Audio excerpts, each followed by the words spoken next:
of Debt Nation. I'm your host, Steel Archer, and we're busy putting death out of business. And to put death out of business, we're going to need a lot of energy. Energy is a huge topic, and everyone's favorite guy about energy and the environment. It's the USTP person. It's Daniel Yeluashvili. He's back to help us walk through the nuclear debate. But before we go into the nuclear debate, we are going to have to thank Thrivous. And I want to just say that my friend, my roommate, he's buying Thrivous and he's having a great time. He said to tell everyone that stuff is topped. So if you know the rules, if you want to get Thrivous, and Daniel, you can do it as well. When you share the link out, you thank Thrivous. The rules are in the description, and that goes from $5 all the way up to $160 prize. You're not going to get that anywhere else on the internet. It's free money to all you people out there.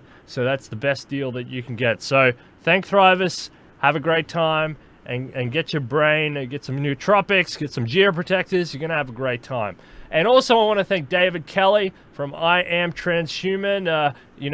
That's a fantastic campaign. Thank you very much, David Kelly, for sponsoring this episode as well. You're doing a great work out there with the I Am Transhuman campaign.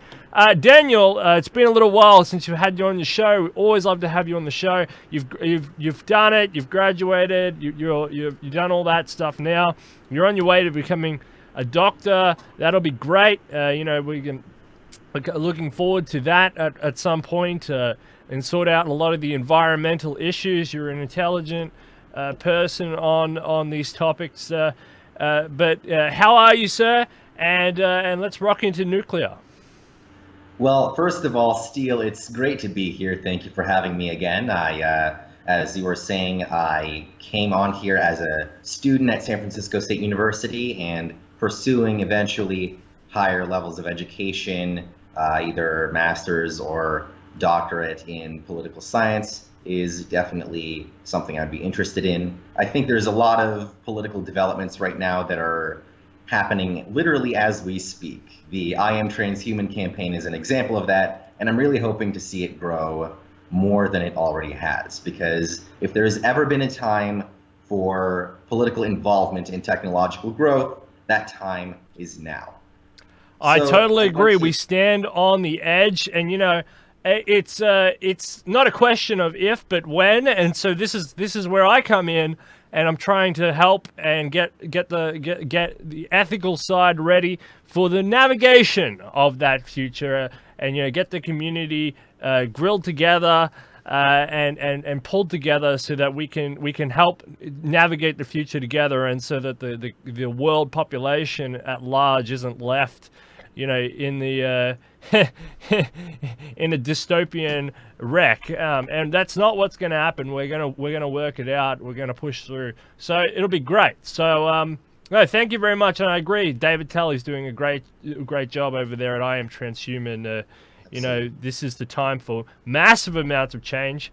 One of those changes, is nuclear. Is the energy debate. Energy is, We've built a dirty world, David. It's been built off dirty hydrocarbon energy, cheap, dirty hydrocarbons.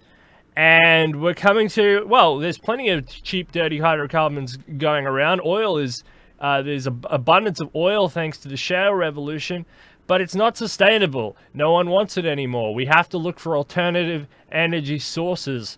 And one of those energy sources is a little bit controversial, but it's also really safe in other respects. We're here to talk about nuclear power and the future of nuclear power in the USA. But before we talk about the future, let's just quickly delve into the past. What is the past of nuclear power? And I've been trying to get Mr. Shatke back on to talk about this, because he's well knowledgeable about this, and I know he watches the show. So come on, Mr. Shatke, come on, bring all that knowledge to the show. But let's talk to you, Daniel.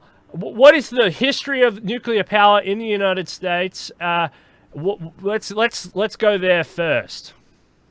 Sure. Well, nuclear power as a solution to climate change was talked about seriously throughout the mid-20th century. Previously on this show, I've discussed the history of the environmentalist movement in the United States and abroad, but particularly in America. And I divide environmentalism into three ideological categories. There's the light green environmentalist movement, which focuses on lifestyle changes, eating healthy, eating local, not eating too much red meat because cattle and beef are terrible for the environment. Cows expel a lot of methane and they need a lot of farmland, which is unsustainable on the environmental level. There's also the dark green environmentalist movement, which focuses on transforming societies on a radical level, transforming economic policies, and moving the world, but especially the United States, where dark green environmentalism is actually very popular, into less of a capitalist society and more of a sort of agri-communal one, where people value nature and unprocessed goods and products that come from animals and plants. A lot of the more radical environmentalists out there will actually avoid using and advocating for any kind of animal products. I see a lot of, stores in my area sell vegan soap and vegan deodorant that doesn't use animal products. That's a thing that some people care about. The last one, which is really where, nuclear power comes in, is not dark, but bright green environmentalism, which focuses on technological changes in order to improve society at large. So if you mention the history of nuclear power, there's a lot of concern about its use because of meltdowns in the past. Specifically, everyone knows about the disasters in Chernobyl, in modern-day Ukraine, and the Fukushima meltdown in Japan as well.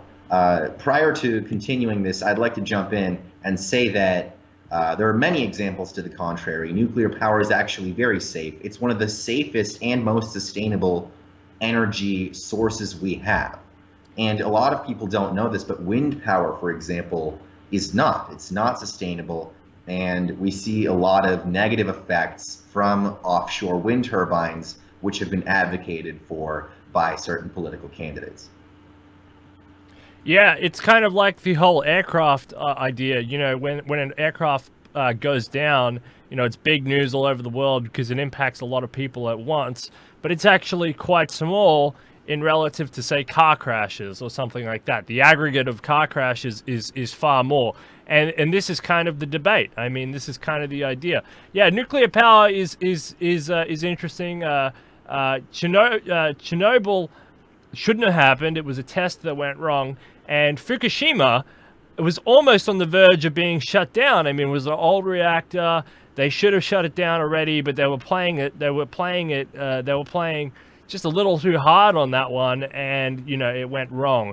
And I think it's safeguards really that failed at these two reactors. But again, it's kind of like the aircraft debate. One aircraft goes down, all aircraft are bad. One nuclear reactor goes down, all nuclear reactors are bad.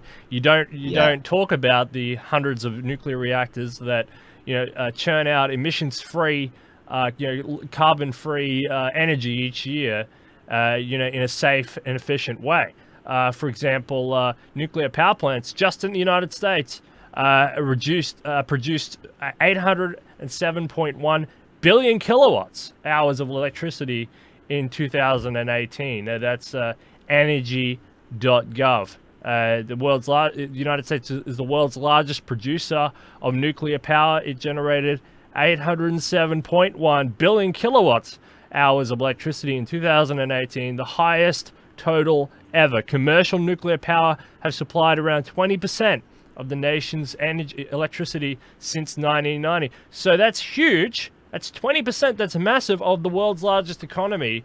It's feeding all sorts of industries, industrial production, commercial production, household production, and it's all efficient. It's all done with a reduced carbon footprint, and it doesn't make the news. People want to talk about renewables are fine. There's different renewables. Wind is only one of the renewables. And I agree. The wind is probably, the wind power debate was really solved in California. When they Yeah. went nuts, and it didn't work. Do you want to just speak Yeah. on that for a second? Yeah, certainly. I've lived here all my life, and I see a lot of wind turbines around here. And a benefit to wind turbines is that they they're easy to set up. They're easy to plant, especially in rural agrarian areas that aren't particularly arable, where you might not necessarily be able to plant a lot of trees, but you don't want to rely on, fossil fuels. So a lot of people see wind turbines as a sort of happy medium. And it's interesting that you mentioned wind turbines in particular. They have a very serious problem that some people have already acknowledged. Donald Trump has talked about this, but it's important to remember that this doesn't happen in every case, and I'll expand on that in a second, where birds actually fly into the wind turbines and die. And in some cases, these birds can be threatened or even endangered species. And for a movement that purports to care about animal conservation, the environmentalist movement really doesn't seem to be zeroing in on stopping threatened and endangered birds from flying into wind turbines. And that's really unfortunate. But here's what commentary on wind power thus far has been missing.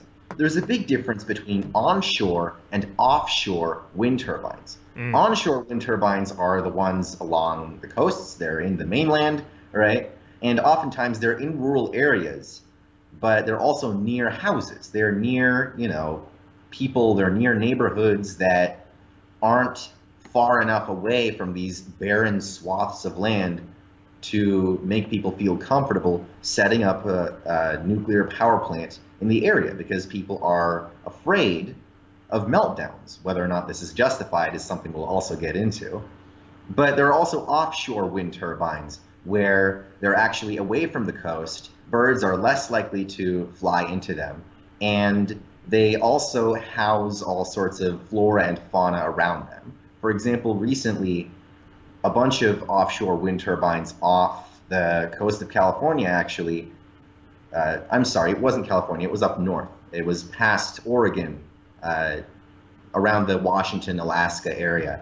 So along the Pacific coast, there were offshore wind turbines where a large amount of very rare barnacles and mussels and clams actually attached themselves to the structure, and they started growing there.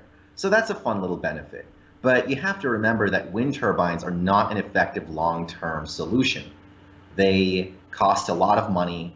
They are not recyclable. They're very difficult to recycle. When a wind turbine breaks, you can't just discard a part and attach a new one.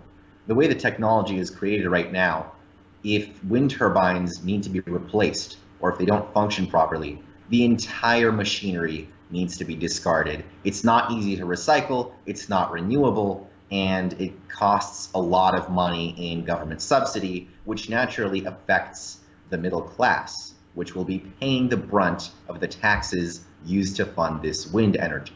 If you compare that to a gas tax, now, I don't support the continued use of fossil fuels in the United States or abroad, but if you're a middle class worker and you have to choose between paying higher taxes for something that might not even work versus a slightly higher gas tax, people gravitate towards what they understand. They gravitate to the status quo, which is another problem, by the way, with nuclear power. Wind power is a little better understood than fossil fuels, but it's better understood than fossil fuels and nuclear power, so I get why people are gravitating towards it, but it's not efficient. People don't understand nuclear power. A core component of the debate is misinformation. Yeah, absolutely. And another factor, another fact from the nuclear energy.gov, we said it produced 807.1 billion kilowatt hours. Nuclear power provides 55% of America's clean energy. So even though it's only commercial nuclear power plants have supplied 20%. So it's supplying 20%, but it's producing 55. That is a huge amount clean energy. Nuclear power provides 55% of America's clean energy. Nuclear energy provided 55% of America's carbon-free electricity in 2018, making it by far the largest domestic source of clean energy. Nuclear power plants do not emit greenhouse gases while generating electricity. They produce power by boiling water to create the steam that spins a turbine. The water is heated by a process called fission, which makes heat by splitting apart uranium atoms inside the nuclear reactor core. And no, they're not making an atomic bomb. It's different. They're making fission power. There are many uses for nuclear energy, and not all of it has to do with weapons. No, absolutely not. Yeah, no. So they're just boiling water, which that's what the chimneys are. They're just boiling water. It goes up the top. It spins the turbine. The turbine generates. It goes into a generator, makes electricity. I mean, it's fantastic. Yeah, it's about safety. It's about procedures. Yeah. And I'm glad, by the way, I'm glad that you mentioned the component of nuclear power plants that contains coolant, that contains water, because that's actually part of the reason Fukushima happened. There was a test that would have determined that the amount of water, the amount of cool down time in the Fukushima plant was very low. And the safety tests that were in place would have been sufficient to prevent the disaster. Now, this didn't happen due to lack of oversight in that institution. And I can give you another example of this, by the way, also in Japan, the Onagawa nuclear power station. This was built from 1980 to 1984, and it was the fastest constructed nuclear plant in the world. It withstood the earthquake in 2011 and the resulting tsunami with no damage. And it was closer to the tsunami, it was closer to the coast than Fukushima. But again, its operators cut corners. The company overseeing this, TEPCO, cut corners with regards to oversight and with regards to regulation. So what happened was you had these amazing technologies that were not overseen correctly, and now people are, blaming the technology for improper use. Yeah, it always happens like that. It's so sad. Nuclear energy, fact 3. Nuclear energy is the most reliable source of energy in America. Nuclear power plants operated at full capacity for more than 92% of the time in 2018, making it the most reliable source of energy in America. That's about 1.5 to 2 times more reliable than natural gas at 58%. Coal at 54%, and roughly 2.5 to 3.5 times more reliable than wind, which is only 37%. That's horrific. And solar at 26% because the sun is only up so long, and then you got clouds and everything else as well. Nuclear power plants are designed to run 24 hours a day, 7 days a week, because they require less maintenance and can operate for longer stretches before refueling, typically every 1.5 to 2 years. And this is why, nuclear-powered submarines are so popular. They're cheap, they're efficient, they're quiet, they're very quiet, they're very, very quiet, and they don't have to be refueled very often, so they're super reliable. You want to speak on that? Yes. I'd like to shed some light on why people are opposing nuclear power in the first place. Now, obviously, we've mentioned that there is misinformation, but there are people out there who are very well informed on what nuclear power actually does. And instead of investing in this, what they choose to do is pursue alternative options. This is largely for ideological reasons. Right now, in the 2020 presidential race, the two most vocally pro-nuclear candidates in the race, and that's Andrew Yang and Cory Booker, both in the Democratic Party, have dropped out. Donald Trump is now the most vocally, unconditionally pro-nuclear person in the race. The most anti-nuclear person in the race is Bernie Sanders. And these are both the highest performing, the top performers in each of their respective parties. So this is going to become a very polarizing issue. It's actually part of the reason I wanted to come on today, to show that a lot of the remaining candidates are not picking up this ball. They're not focusing on the importance of the issue of nuclear power. A good example is Elizabeth Warren. She actually debated a US senator and ambassador to New Zealand, by the way, by the name of Scott Brown, Senator Scott Brown from Massachusetts. And Scott Brown endorses nuclear power, but Elizabeth Warren believes that it's unsafe. She isn't completely opposed to it, unlike Bernie Sanders, but she believes that it has too many safety risks, and she prefers offshore wind turbines as a major source of energy.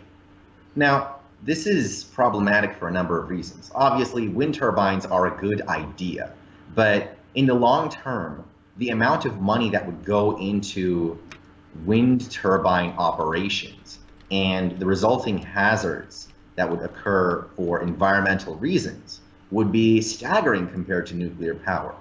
Now, nuclear power is also expensive, don't get me wrong, especially an alternative to uranium power plants, which are the status quo right now. That alternative is thorium. It's actually more environmentally sustainable in the long term, and it produces less waste, but it is more expensive. I only heard one candidate on the stage talk about this, and it's Andrew Yang. Now, obviously, he's dropped out. So that doesn't leave the American people with a lot of options with regards to nuclear power. What we can do in the meantime is invest in uranium power plants in the long term rather than the short term. In order to make people feel more comfortable with this, we need to allocate swaths of American land that are easily accessible for nuclear power plant usage and that are effective. We're not doing that right now. Our land is mismanaged. A good example of this is actually Trump's border wall, which is being built through indigenous Native American territory. The Keystone XL pipeline, which is an oil pipeline that cuts through Middle America, is another example of this. It goes through Native American territory, and honestly, that doesn't help the Democrats. It doesn't help the Republicans. It certainly doesn't help the Native Americans. It doesn't help anybody. So we need to have better land management in order to give the public higher confidence in nuclear power, because a big portion of this concern is coming from the proximity between nuclear power plants and cities. People are thinking, oh, if there's a meltdown, people won't be able to escape. They think of it as, what you see in Hawaii with a village next to a volcano. If the volcano erupts, people won't be able to escape. But it doesn't have to be that way. This is more of an infrastructural issue than a political one. Like you were saying, there's a big disparity in energy production and energy usage in nuclear power. You raised some really good questions and answers and quandaries here. I mean, I've seen a show on the TV. What's it called? It's like a survival show. It's one of those, the ones where people will run around in America and they prepare for the apocalypse and they think they're going to survive and they're so good. Yeah, these ones. Preppers. Yes. Yeah, preppers. Yeah. These guys. Mm-hmm. Well, it was very interesting. One of the episodes was about a family who lived near a nuclear power station, and they had plan after plan after plan of how to escape if there was a nuclear meltdown. And they weren't concerned about just a random nuclear meltdown. What they were concerned about was a sort of 9/11 style attack on the plant. And now this is kind of an interesting theorem. Like someone would hijack a plane or plant a bomb, and this sort of security concern. And I think I think this is probably a better concern than, a lot of the normal objections to nuclear power. But at the same time, I mean, in a more complex world where there are higher security risks, but also security is getting better. I think this is where where you have to strengthen your cyber security. You have to, really manage your your airport and aircraft security. You know, it's secure. It's a security thing, and it is a reasonable objection. Going back to green energy for a second as well. You know, you have what they call the energy mix, you know, the green energy mix, and that's like hydro, geothermal, solar, marine, wind, heat pumps, biomass, and biofuels. And, you know, they're only ever going to make up combined. You're not going to get you're not going to get that one beautiful green energy mix that's, you know, biofuels and biofuels especially, is very controversial. You know, Trump is doubling down on biomass. You know, he's not exporting as much grain and as much food to the world, and he's converting it to energy. And people say, wow, you're starving the third world. You know, what the hell are you doing, man? So, you know, so you can't have it both ways. Do you want to feed the world, or do you want to use it to produce energy? And this is the thing about the green energy mix is they collaboratively, they can make up a percentage of the national energy production. Okay, that's fair enough. But they can only make up a percentage of the national energy production because everything else in there has a trade-off. Wind energy is expensive and kind of inefficient. Solar is only you know, until battery packs. You know, batteries are doing okay. They're coming along, but they're not perfect yet. And the sun only comes out a certain point, you know, a certain amount per day. Until we can get, you know, huge energy farms like something like Jose Cordero is talking about in the Sahara and in these deserts and up in space, you know, solar energy isn't really a thing to talk about. You know, wave energy, it's good, it's kind of cool, but it's expensive. You know, so but all of them combined, you can get a sort of percentage, and even if you can get like that, say that magical 20%. Add that on to the additional 20%. You've got 40% of clean energy right there, right? So, you know, you go, but it's called the green energy mix for a reason. It's because you have to have different sources, and you know, the solar power revolution has been kind of cool because, you know, it's something that people can take out and they can put solar panels on their roof and feed that back into the energy grid, and that takes a little strain off the strain off the grid. You know, usually people can't produce as much power as they for their homes. I mean, their homes consume a lot of energy, so usually there's not that many people who are putting extra out onto the grid and redefining it commercial reasons.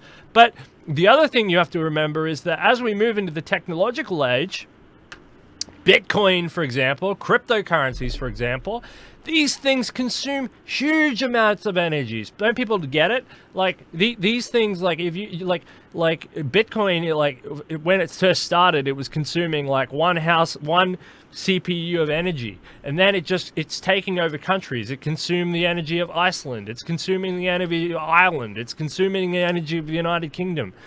These things are monsters, and these cryptos are coming down the road. So they're going to be consuming more and more energy as more computers come online and bigger and faster computers. You know, people in the future, you know, you're going to have supercomputers that will be consuming like one nuclear power plant of energy. You like you build a nuclear power plant just for a computer to run. I mean, this is the sort of world we're heading into as computers get faster and the processing gets more intense and the computational power gets more intense, you get more energy. So what are you going to do then? I mean, because the only thing then is your green energy mix isn't going to work because it can only fractionally make up a percentage of that until advances. And I think that advance, and you correct me if you're wrong, but I think that advance is solar, and it's solar in space. But also in the deserts is going to be a nice thing. But the space solar energy is the real kicker, because that's 24 hours a day. Microwave that energy back. That's 24/7 free energy. But nuclear is your only option. I mean, once you go around and around and around, you end up always back at nuclear. What do you say? Well, I agree with you that the current state of energy in the United States is fundamentally mismanaged. And a lot of the reasoning behind this is not technological, it's ideological, where America, unlike a lot of other countries, is a two-party system. And with sparing exception, once every 4 to 8 years, there is a change in party leadership. There's a change in ideology on the highest political level in the United States, the presidency.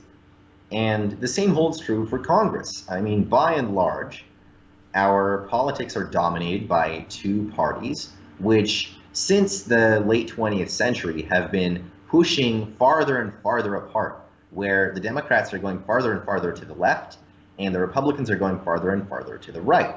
So, in order to sustain something as universally important as environmental protection, this needs to be a source of bipartisan agreement. Now, nuclear power has historically been supported across partisan lines. John McCain was pro-nuclear. Trump is pro-nuclear. A lot of Democratic candidates, as I've mentioned, are pro-nuclear to various extents. Pete Buttigieg supports it to a limited extent. Elizabeth Warren is willing to be open to it. And even such progressive public officials as Alexandria Ocasio-Cortez and the rest of the squad are open to it. They don't support it, but if people push for radical support of nuclear power, it's been stated by AOC herself, and it's written into the Green New Deal, that if there's enough support for nuclear power, they'll adopt it.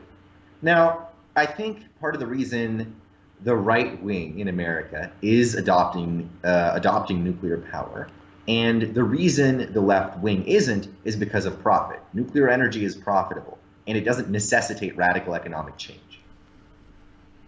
Yeah, and it's this interesting idea of partisan politics that is destructive, because what they're doing, it's so annoying. They hold each other hostage on social issues, or on values or morals, or what someone said on a talk show host, and they leave issues like the nuclear debate in the cold, out in the cold, and that's depressing. It's annoying.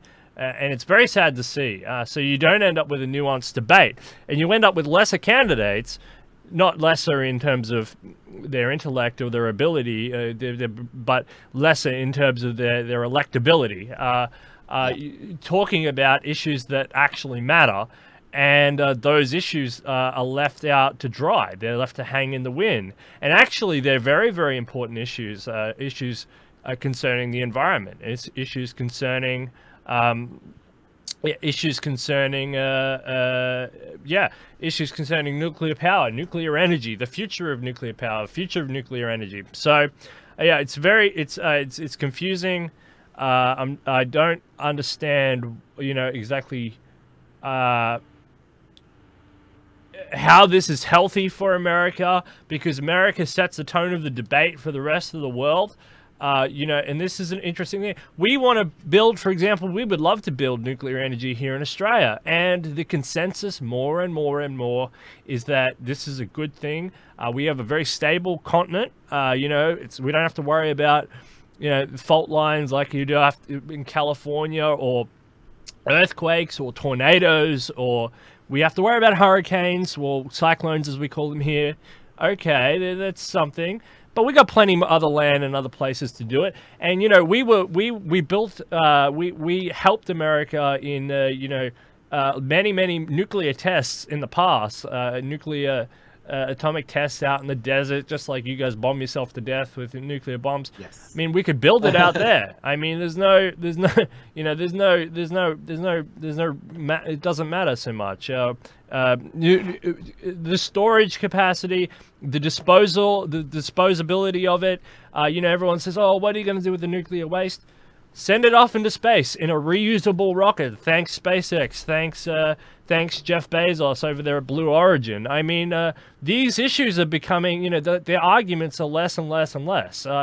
Security is the big one. But the thing is when was the last time we had a security issue at a nuclear power plant? It was a long time ago. They're part of critical national infrastructure, and that would be a huge deal if that did happen. I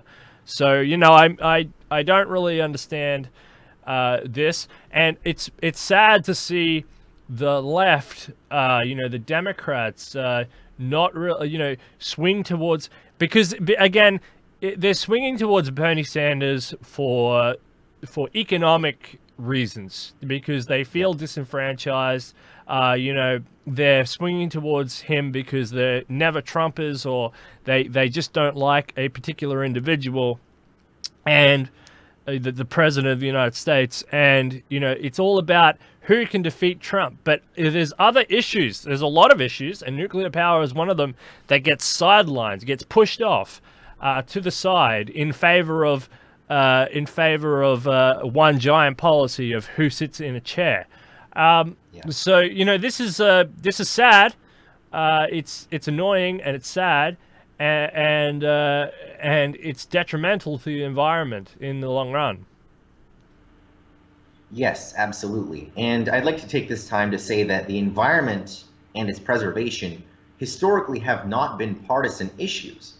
The Republican Party, and I'm talking mostly about free market, moderate Republicans, they were actually pro-environmental protection. George W. Bush passed the Clean Air Act. Ronald Reagan passed environmental protection legislation, as did Richard Nixon. But this goes back even further. Part of America's more radical right wing is what we call the constitutionalists. These are people who interpret the Constitution literally and borderline deify the founding fathers. They love everything about the founding fathers, and they think America today should look more or less the way it did in 1776 in terms of legislation. Now, if you look up the writings of Benjamin Franklin, Franklin was actually in favor of environmental protection in order to leave behind a better world for America's children. And when you have this rhetoric framed against the political divide today, to me, it seems baffling, because there are different approaches to the same problem. But just because people disagree doesn't mean the problem is going to go away. All it means is that people are ignoring major issues like nuclear energy and investing in nuclear power plants. And I'm really glad you mentioned, by the way, nuclear waste disposal, because it's actually not as dangerous as a lot of people think. The half-life of nuclear waste is a lot longer than the amount of time waste from other sources of renewable energy takes to dissipate. If you look at solar power, for example, a lot of solar panels leak and become defective in extreme weather conditions. Rather than fully dispose of these across America, let alone the global level, a lot of these defective solar panels are resold to investors abroad. And that's why, and I've talked about this on the show previously as well, portions of the Middle East are receiving these defective solar panels and trying to use them because they're cheap, because they're affordable. But this leads to defective technology. And when you look at the way technology is being applied, it's a lot like the phrase, guns don't kill people, people kill people, right? Technology is not bad. People misusing technology are bad. And more people need to see that. And I think the transhumanist message and the hashtag #IamTransHuman campaign is a big portion of that. We need to get people more optimistic about new technology. Yeah, and actually talk about it and actually put it on the national debate stage. What Bernie Sanders' talking points obviously resonates with a lot of America, but there are other talking points and there are other issues. And if you do have this divide, say for example on nuclear energy, and to Australian audiences, the nuclear debate is irrelevant. I mean, we don't have any nuclear plants. We've never used any, don't see any. We talk about, Carmichael Mine, or we talk about Hazelwood, these dirty, well, it's shut down now, but like the world's dirtiest coal producing energy plant. We talk about a lot about coal, and I mean, America's got a lot of coal. They're washing coal as well. It's unfortunate for Australia because we're always looking for people to sell our coal to, China being a big buyer, this nuclear debate is a foreign debate to us. But in America, It's not so foreign. I mean, there's a lot of nuclear power plant. Mr. Shatke would yell at me right. He is yelling at me right now. I can hear him. But he says that the nuclear energy industry was killed. Compared to ours, where there is none, this is where I take it up with him. There is none. Not even. It's been on the talking about it for 30, 40 years, but.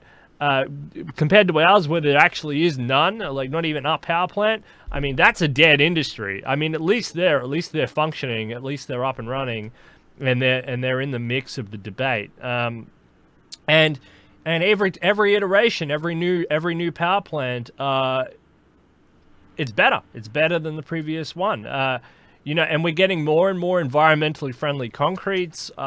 So that's okay. That's good. And so the first ever nuclear power plant was your most expensive plant to build, and that cost has been coming down and down and down, and the safety has been going up and up and up and up. And the experience running those plants, automating those plants, and building security around those plants is been getting better and better and better. And you can't forget things like the medical industry. These are offshoots of uranium as well. I mean, we do need uranium extraction, for not only energy, but also a lot of the medical industry is finding cool ways to use nuclear, nuclear in the energy and medical industry as well. That's absolutely true. And a lot of what you said about security is relevant across multiple political issues. I mean, a major talking point for the Democratic Party in recent years has been Russian interference in American elections. For some reason, I haven't heard many people talk about Russian and Chinese espionage in the technological sector. You were talking about that hypothetical scenario of a nuclear power plant being infiltrated by terrorists. There are reported instances, and this is reported on by Politico, there are reported instances of spies from Russia, from China, and from other countries coming into Silicon Valley in order to learn about the most recent technological developments that the United States is working on. And that's a serious problem because we don't really have any way to guard ourselves against that. And a major component of that is the electoral and security system that we currently use is out of date. If we had electronic polling systems, upgraded security, artificial intelligence in security, we would be able to outpace China like that. And the founder of the United States Transhumanist-Party, Zoltan Istvan, he's running for president in the GOP right now. He's been talking about competing with China. Andrew Yang, before he dropped out, was also talking about Chinese competition. This is a major way for countries to stay ahead of security threats. We need technological development. What do you think? Why do you think Americans are sidelining the nuclear debate when when Germans and Germany is having such a robust debate? Now, the German population, for example, is opposed in a broad-ish sense to nuclear energy, and they've had plenty of nuclear energy and nuclear experience. What happened in Germany with its population and its government, and how do you see that in America? Is it the same debate? Are the Americans broadly opposed to nuclear energy, or are they more in favor of nuclear energy?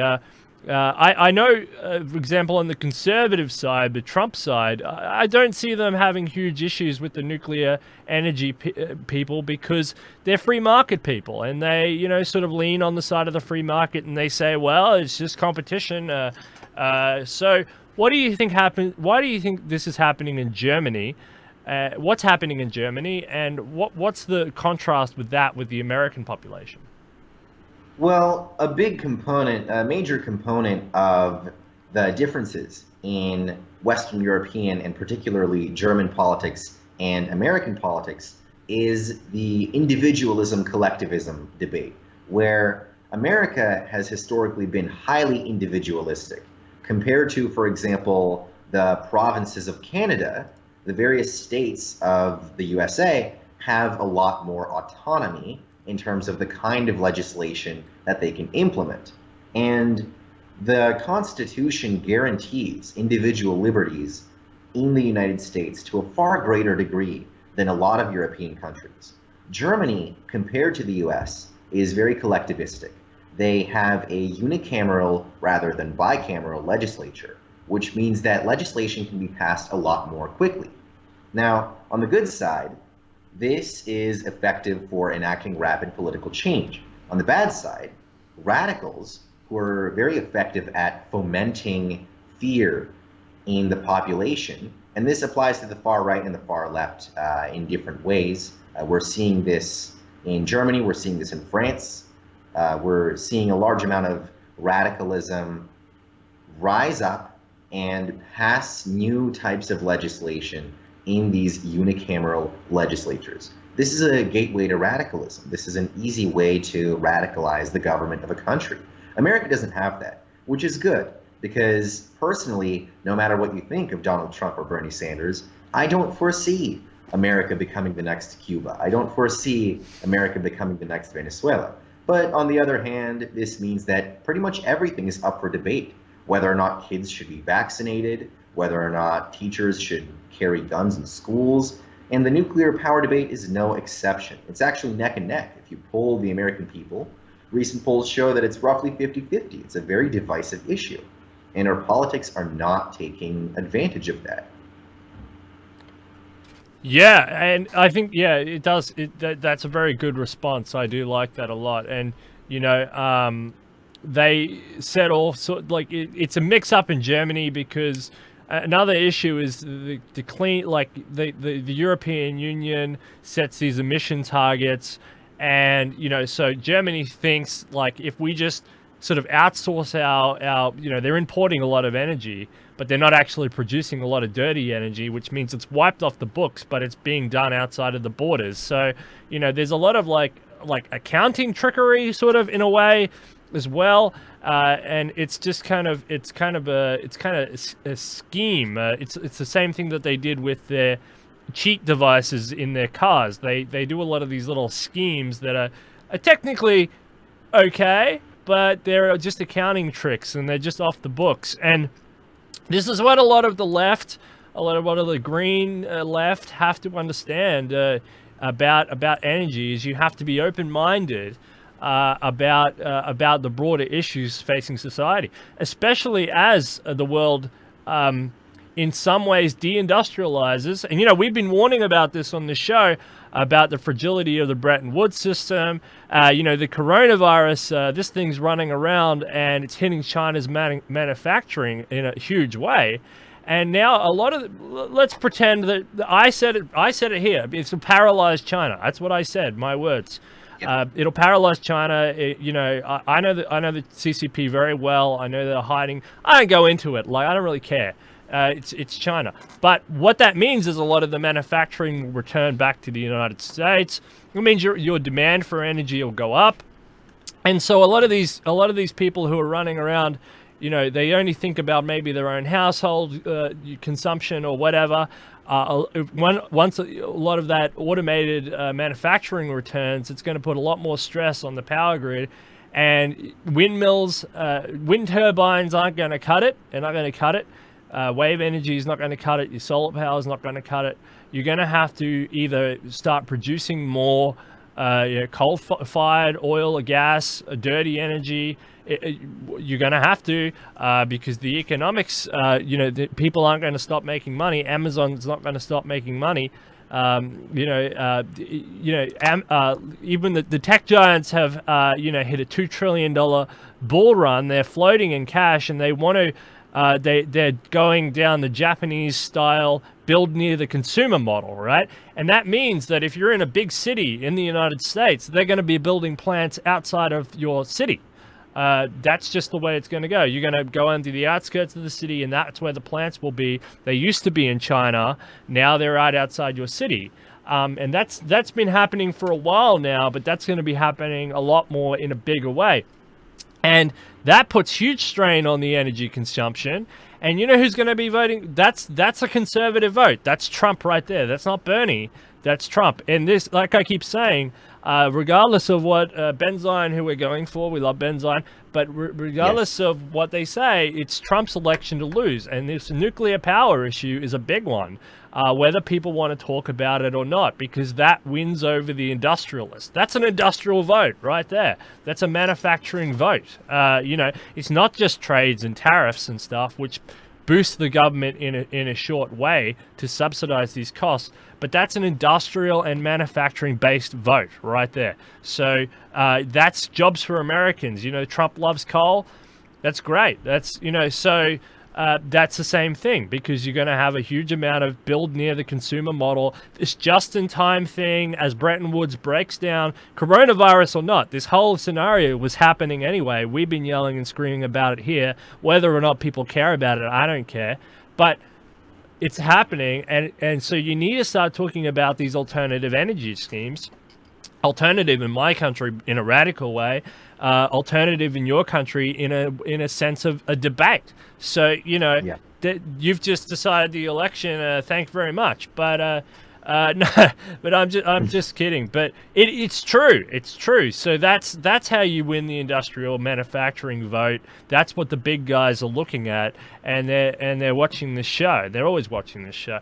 But do you have anything else to say about the political polarization in the United States on this nuclear energy issue, Daniel Yeluashvili? And thank you for coming on the shows a lot. We always enjoy your environmental analysis. We do talk, I don't know how much you watch the show, but we do talk about you a fair bit when the environment comes up.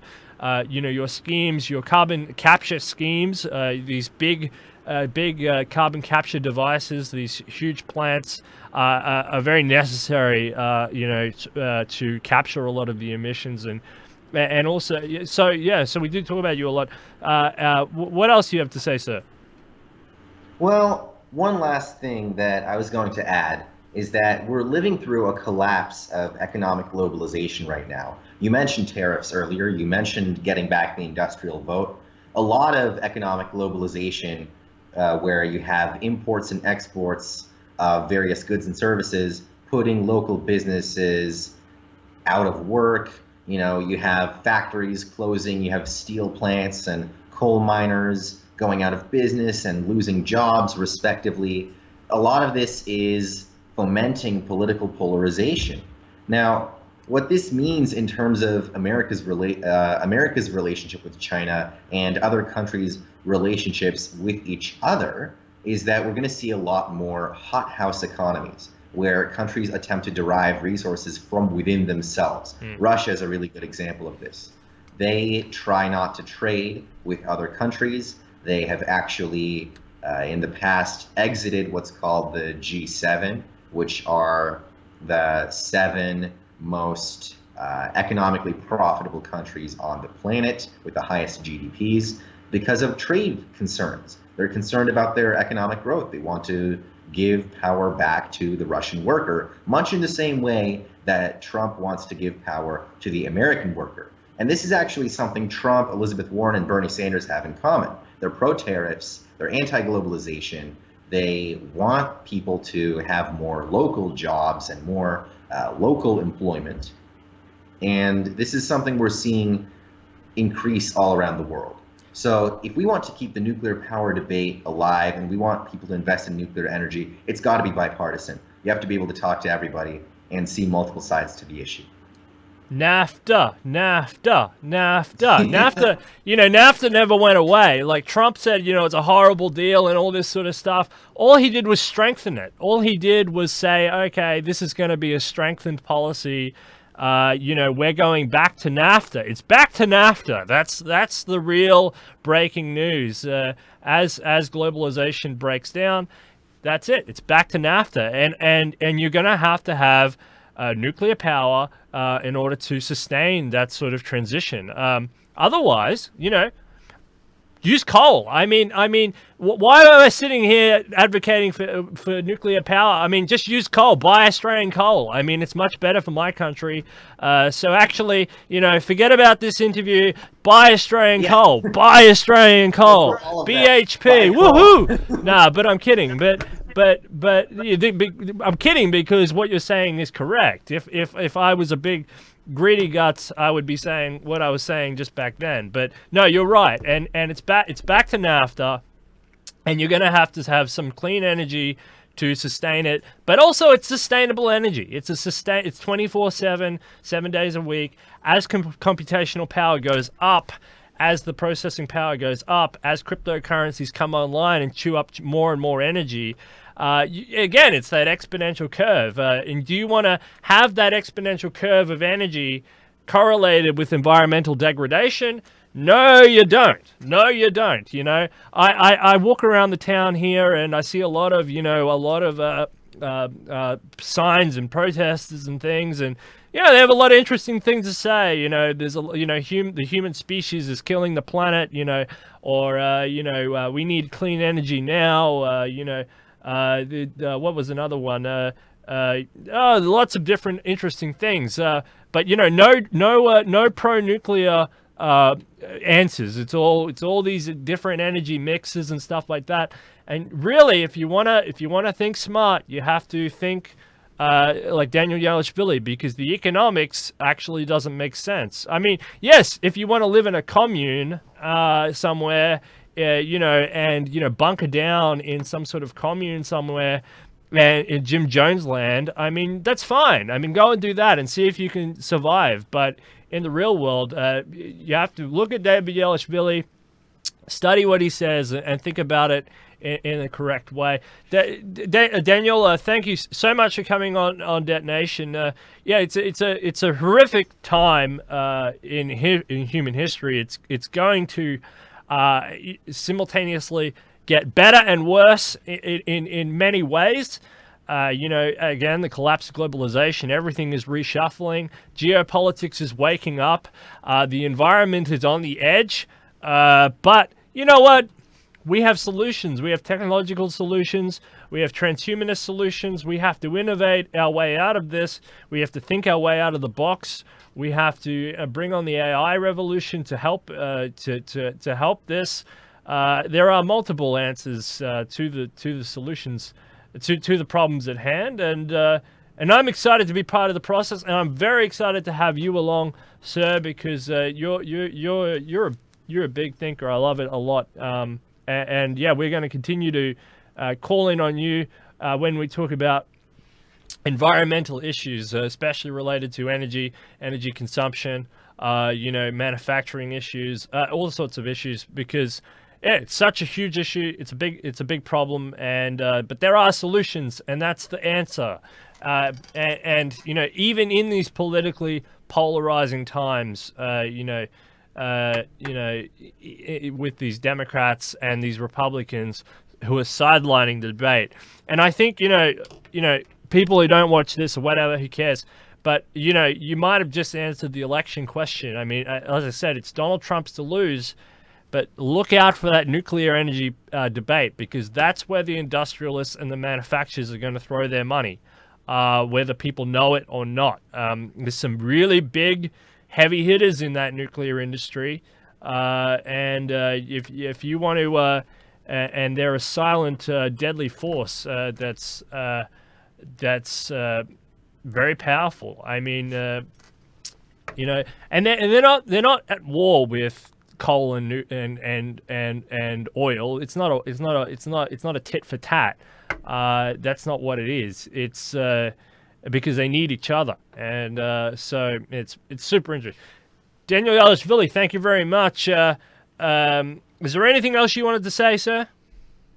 That pretty much covers it. If you want to know more about my stances on environmental issues and on geoengineering, if you haven't picked it up already, pick up the Transhumanism Handbook. It's available on Amazon, and you can find my essay in there, Geoengineering, Approaching Climate Change as a Present-Day Preventable Issue. There we go. Transhumanism Handbook, Approaching Climate Change as a preventable issue. Preventable? Present day preventive issue. Fantastic. Yes. Well, I'll have to put a link to that in the description. Thanks to Thrivous for sponsoring this episode. That's $5 to $160 next 24 hours if you want to make that sort of money. Get sharing. Thanks to I Am Transhuman as well. And thank you very much to Daniel Yeluashvili for coming on today. I had a great time. This is a fantastic talk. And go out, look at that Transhumanist Handbook by Newton Lee, published over there by Newton Lee. Fantastic guy as well. There are solutions if you want to hear it. Thank you very much, Daniel. Thank you very much. That's Detonation, where we are busy putting death out of business.